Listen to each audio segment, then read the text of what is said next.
Welcome to the Real Appreciation Podcast. I'm David Claire Bennett, and with me today, I have a name that you know. He is the voice of Dutch Van Der Linde in the Red Dead Redemption series, Bleetlesnort and Guardians of the Galaxy, as well as one of the stars of the upcoming movie Borderlands in theaters and IMAX August 9th. Please welcome to the show, Benjamin Byron Davis. Thank you, David. That's a lovely introduction. I'm really happy I get to be here. Yeah, man, I'm so happy to have you. This is a dream for me, and I'm sure for everybody listening. Well, I hope it stays a good dream. Let's see how we do. You play Marcus in Borderlands. How did you approach bringing him to life from the games onto the big screen while also staying true to the source material? Well, it begins and ends that Bruce DuBose and what he has achieved with that role over so many. I mean, I don't know how many titles. 1, 2, 3, 4, 5. Every title. He's crafted an amazing character, and the very first goal, I think, with the role was, beyond booking it, was do no harm. So I began with his work and what he'd done with the role and all of his amazing intros and sort of listening and trying to find not merely the sounds that he employed, but the spirit of the guy. And I hope that I delivered on that. I mean, I think I was in a unique circumstance because of having worked in video games myself. I've got some familiarity with how much fans come to love a game that they play. But also, more and more actors that are creating roles within the video game space are watching other actors take over those roles when they move to television or to film, and I'm sensitive to that. And so I did really keep the original performance front of mind.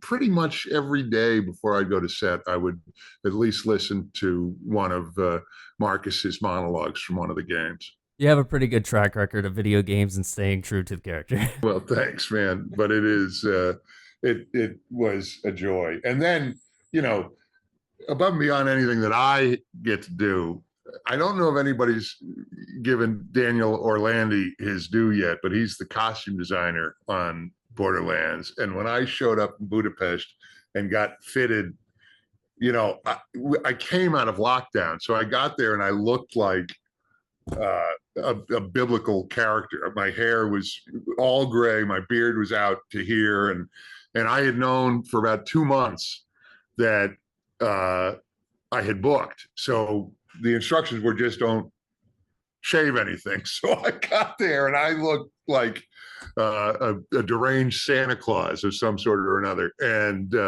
so my first day showing up and getting to put on the jacket that Daniel made and the pants and the boots and the gold tooth and everything else that we did, and seeing in the mirror this character that is a guy that I had familiarized myself because of all the time I did with the game. But then you go and you look and there's Tiny Tina, right? And there's Lilith. And it is the attention to detail, the real sincere effort made to honor the source material, I think is in every inch of that film.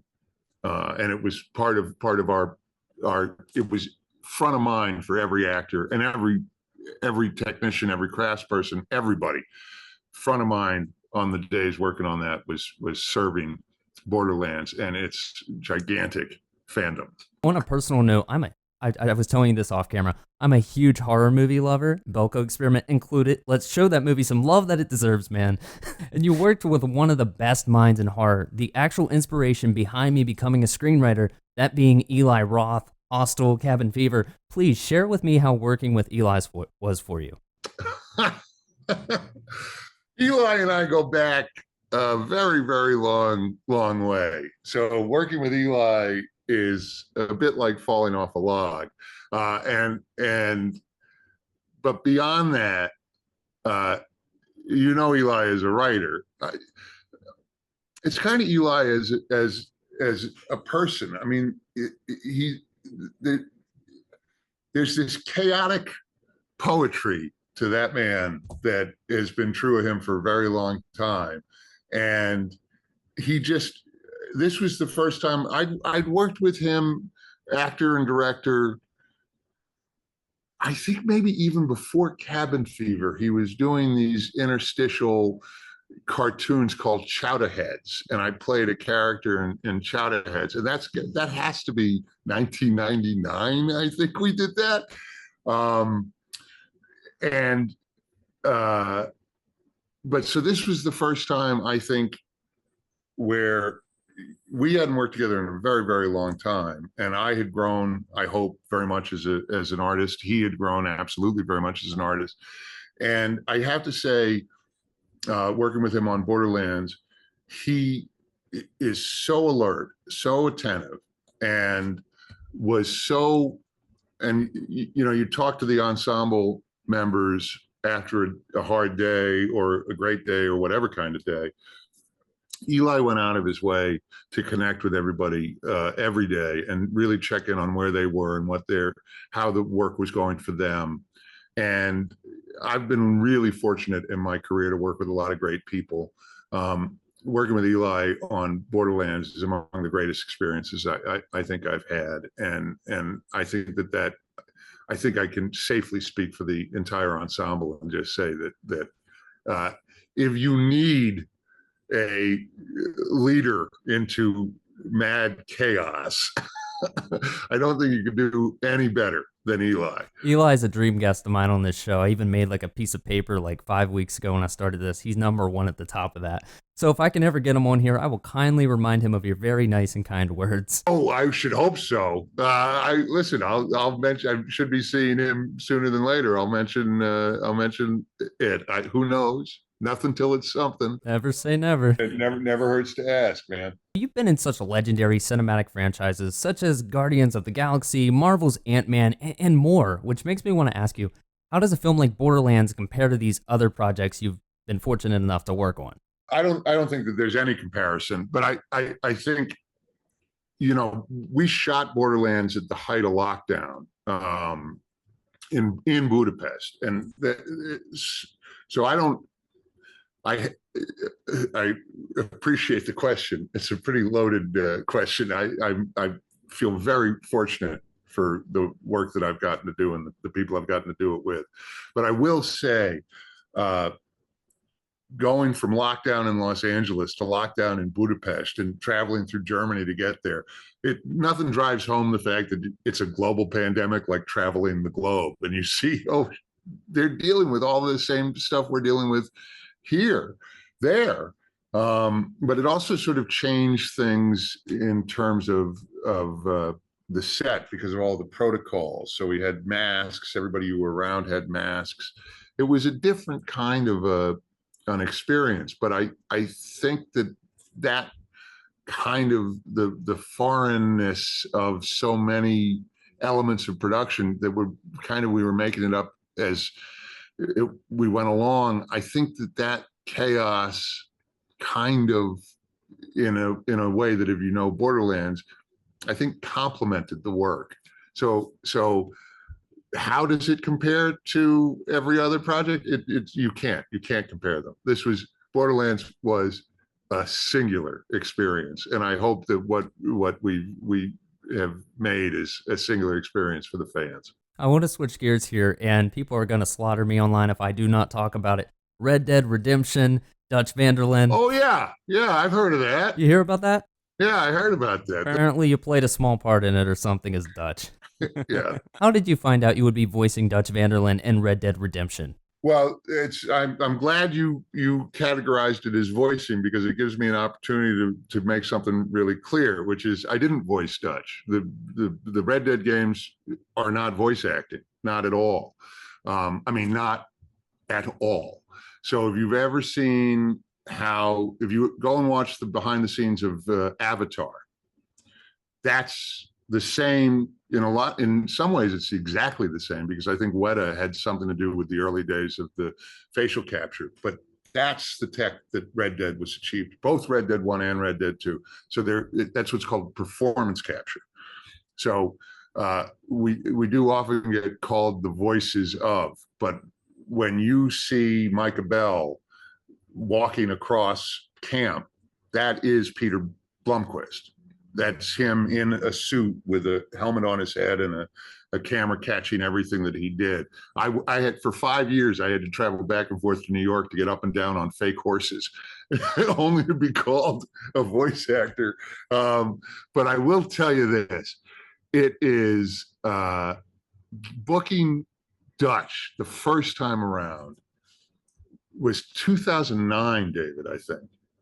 And it was Rockstar, because everything is so secretive, they actually, I think, go through commercial casting as opposed to theatrical casting to keep it on the down low. And so all that was in the first place was an untitled cowboy project. And I remember the waiting room in Santa Monica, California, and everybody, not everybody, but there were folks that were dressed, they really committed to the cowboy theme, and they showed up with cowboy costumes and Native American headgear. And, you know, I just showed up in jeans, I think, and went in and I read the sides, and it's not all the time, but this was one of those times I was in the room and I could see, I was like, I have a part. I don't know what it's going to be, but they're going to hire me.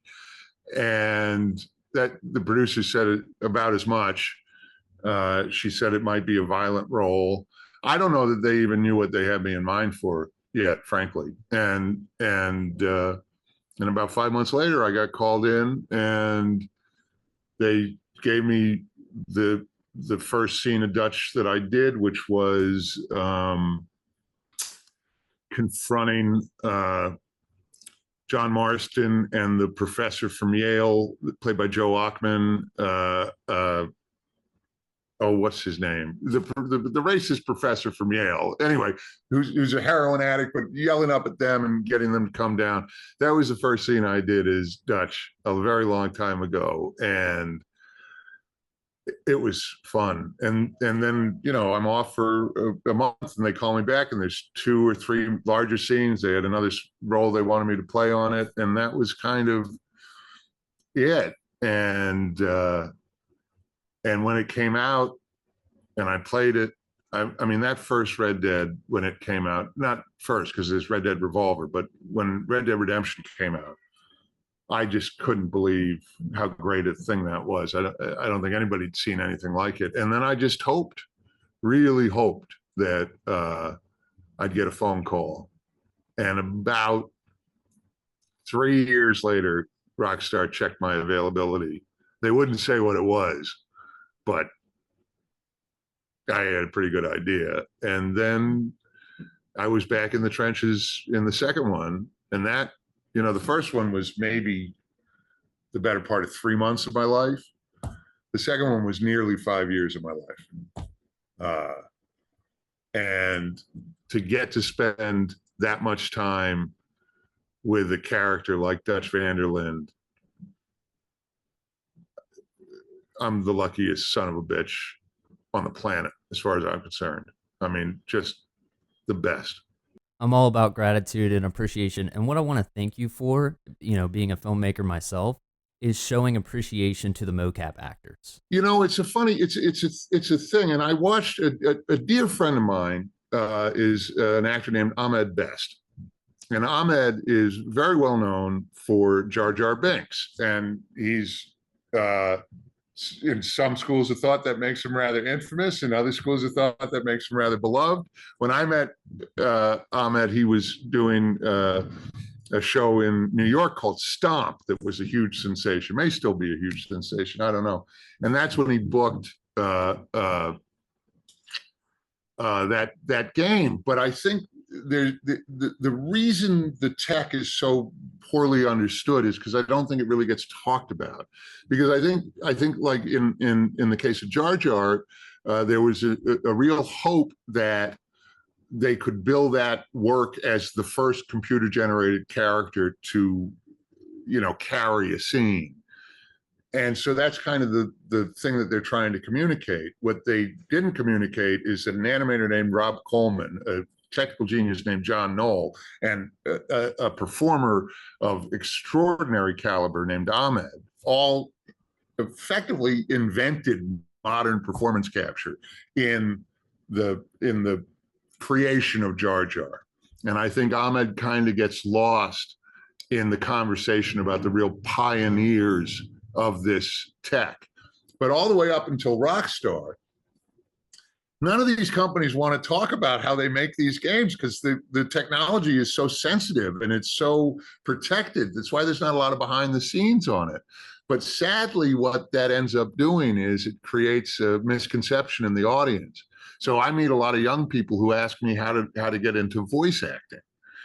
And I just wish that we could stop parsing it. You know, when I was a younger person, one person's a soap opera actor, one person's a TV actor, one person's a film actor, one person's a stage actor. And of course, they're all just the same thing. They're all actors. And I think we lose sight of that when we try to parse it. You want to be a good voice actor? Be a good actor. You want to be a good stage actor? Be a good actor. You want to be a good television actor? Be a good actor. It starts with the craft. And what I love about performance capture in particular is that it's entirely driven by the craft of acting. It in some senses, it's about as pure as it gets. And it's, if you ever go back and you watch the cut scenes from the original Red Dead, every one of those cut scenes, that's one pass because they couldn't make internal cuts at that time. So any cut scene in Red Dead Redemption, that is one pass and everybody had to be on their game. Because if one mofo screwed up, and it would often be me, you blow the whole take and you got to go back to the beginning. On the second one, we were allowed to muff in the middle of the take, but it's amazing technology. And any opportunity, you know, nobody comes up to a voice actor. Nobody comes up to somebody from a video game and says, "Oh, you're my favorite voice actor," and wants to be corrected. I'm not a voice actor. I'm a this, that, or the other thing. Right? But I grew up admiring not just movies, but how movies were made. And I think it's any opportunity I have to help a younger generation look at the work that we did and understand better how it was made. When you see Dutch Van Der Linde in a scene, that's me. When you see Arthur Morgan in a scene, that's Roger Clark. When you see, and on and on and on, Kylie Vernoff, Joe Armanox, Sam Strilitz, it is, and it's amazing. I was just with all of them at a fan event in Deadwood, South Dakota, and it is amazing that this gang is all still together, and we all still get along. And it comes from the fact that we were not reading off a page in a booth. It's that we did that work for 5 years in spandex, looking ridiculous, sitting around pretending to be cowboys for 5 years. What a lucky job, man. I think most people would agree that you had one of the most memorable scenes in Guardians of the Galaxy 3, including my partner and I. How you doing today? I'm all right. What was your name again? Drax the Destroyer. Oh, that is such a lovely name. Oh. And as a huge professional wrestling fan, someone who's even in that business, I am legally required to ask you, how was it working with Dave Bautista? Dave Bautista is magnificent. And I met Dave before he booked Drax in the first. I met him when he was under the pressure of testing for Drax. James had me and Sean Gunn, who went on to play Rocket on set in the films, but in the screen test for Peter Quill, I was Drax and Sean Gunn was Rocket, and so we got to go through the paces. But on the days they were doing Quills, they were also doing Draxes, and so I met Dave then. And Dave's also worked with Eli, I believe, on a film that I can't remember right now. But so when we reconnected on the set of Guardians 3, we got to catch up, and I got to sort of talk to him about the journey that he'd been on since the last time I'd seen him. And he has grown, and I think will only continue to grow as an actor. And I loved working with him. I got to tell him how much I admired the work that he had done in Blade Runner. You remember? Did you see the new Blade Runner? I haven't seen it, but I know he was in it. He is in the opening scene of that, and it is unlike any other work that he's done. But then long and short of it is, I'm a huge Dave Bautista fan, and getting to work with him in Palm that day. I think if anybody broke the most, I'm going to say it was Batista. He fucked up a lot of takes because he couldn't keep his shit together. I'm not sure if I could swear or not, but he muffed a lot of takes because he couldn't get his act together. But it was a really, really funny day, and I think it reads in that scene. And I didn't, James had told me about that scene, I think in 5 years before I shot it, like a long time before I shot it. And I remember I got to Atlanta to shoot it, and I still hadn't seen it. I still hadn't read the pages. I got the pages, I think, the day before. And I'm glad I got them with such short notice, because I think if I'd had too long to think about it, it might not have, I don't know. I'm pleased with how that all turned out. And what an extraordinary thing to get to be a small part of that trilogy, because what they all achieved, that ensemble, and James in particular, what they achieved telling that story. It's the trilogy. You've also got the Avengers movies, and you've got that nearly perfect, if not perfect, Christmas or holiday movie that they did. David, you talked about gratitude. I am very grateful for all of my good fortune and all of these amazing people that I've been lucky enough to work alongside. It's just, you think about being able to go back and tell, if I could go back and tell 12-year-old me on a bad day, of which 12-year-old me had his share, the things that I was going to get to do, I think I'd be pretty happy about it. Speaking of gratitude, as we wind down here, every morning when I wake up and before I go to bed, I say 3 things that I'm grateful for. So Benjamin, please tell me right now 3 things you are grateful for. Well, I'm grateful for the opportunity to speak with you. I am grateful for the health of not just myself, but my dog Abigail, my family, and I am very grateful to be a part of doing the thing that I love, which is telling stories. When it's all said and done, what do you want your legacy to be? He did his best to serve a craft. Perfectly said. Where can people find you online? I am on Instagram as Big Ben Davis. I believe that means I'm on Threads as Big Ben Davis. And I think I am on TikTok. I've only done one post. I don't really know how. I'm an old man, so I don't really know what to do with TikTok. But I believe I am Benjamin Byron Davis on TikTok. And if you find me there, tell me what to do. I'm lost on TikTok. I will find your socials and I will leave them in the description. Appreciate that. Make sure you check out Benjamin's new movie, Borderlands, in theaters and IMAX August 9th. It is going to be one hell of an incredible ride and very true to the source material. I am David Claire Bennett. He is Benjamin Byron Davis. Until next time, this is Real Appreciation, and we are out.